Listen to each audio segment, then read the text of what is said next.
So one thing that I wanted to discuss with you is not necessarily in the athletic administration space, but when I put my athletic directing hat on, it makes me think about so many things of how this is being presented into the world.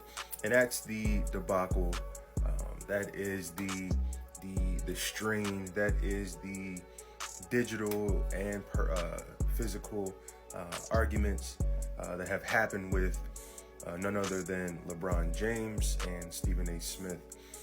I think for me, it does break my heart a little bit to see two black men on a public forum and in a public setting go back and forth.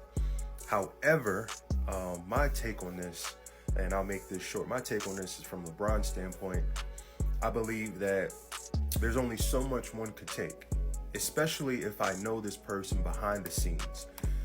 There's only so much that I can take in a public forum of you speaking about my kid on behalf of the company that you are a part of, to the point where I may lash out. Now, yes, I'm going to be professional in how I handle that.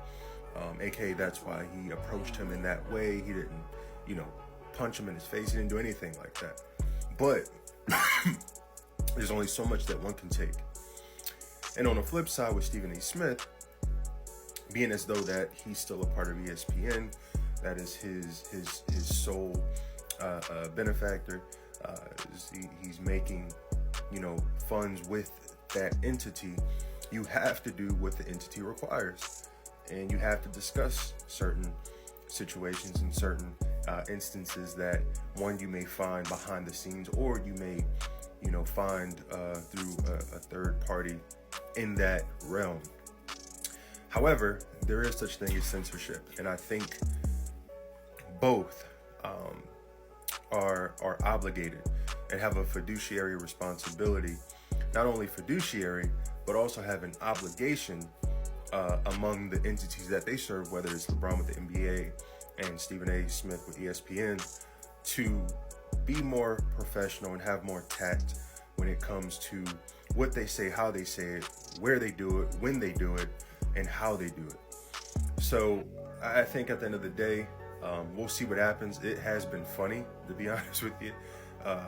All that to say, it has been funny with Stephen A. Smith, because it's so funny hearing him in a different light. He articulates himself so well. The unmitigated goal, he does all that. And his vernacular and vocabulary is through the roof. But then when he goes on his YouTube channel, he turns into a different man. So it's funny to see that side of him. And then on the side of LeBron too, like, you haven't seen him in any negative light. He's typically dancing or rapping lyrics and stuff like that. But he approached Stephen A. Smith. Now, like Stephen A. Smith said, luckily he didn't steal him, because I don't know if he would have got up.